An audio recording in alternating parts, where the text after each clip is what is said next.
Jadi seseorang yang punya penyakit autoimun, apakah bisa lepas dari penyakit tersebut atau enggak?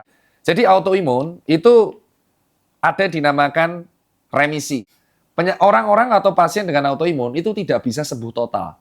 Bisanya remisi. Remisi itu artinya dikontrol dengan baik dan tidak ada kambuhan.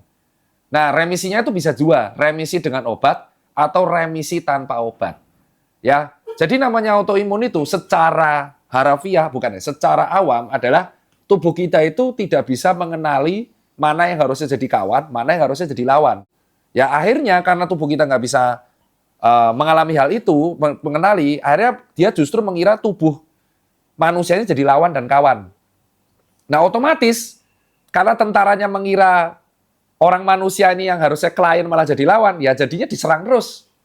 Jadinya reaksi peradangannya terjadi terus. Nah, dan itu akan kambuhan. Nah, biasanya cara mengontrolnya itu yang pertama dengan obat imunosupresan. Jadi aktivitas antibodi dan imunitasnya itu ditekan supaya tidak diserang terus. Sambil ternyata dari paper ada 4 kegiatan yang harus dilakuin oleh penderita autoimun supaya dia bisa terkontrol. Yang pertama adalah mengontrol hormon kortisol dengan cara stress management. Jadi kalau orang-orang autoimun ini, pasien autoimun ini gampang bad mood, gampang marah, stres kerja, muncul dia gejala itu. Kedua adalah olahraga yang rutin. Karena olahraga yang rutin itu membantu mengontrol hormon kortisol dan membatasi aktivitas-aktivitas peradangan. Fakta. Ketiga, menjauhi makanan-makanan ultra processed food dan memakan makanan yang sehat dan minimal proses. Karena ternyata UPF itu bisa meningkatkan resistensi insulin, meningkatkan kortisol, yang akhirnya bisa, kortisol itu penting tapi kalau berlebihan nggak bagus, dan bisa memacu reaksi autoimun ini. Dan yang keempat, apa yang paling penting? Terkait pertanyaan pertama, tidur teratur.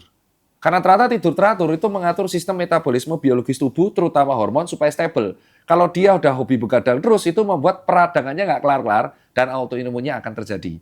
Nah bayangin, kamu pasien autoimun, kamu shift lembur, dimarahi bos, sedentary lifestyle. Ya udah jelas nggak akan sembuh-sembuh, even itu pakai obat. Dan lucunya, tingkat pasien autoimun itu cenderung meningkat. Karena dua hal ini, UPF dan begadang.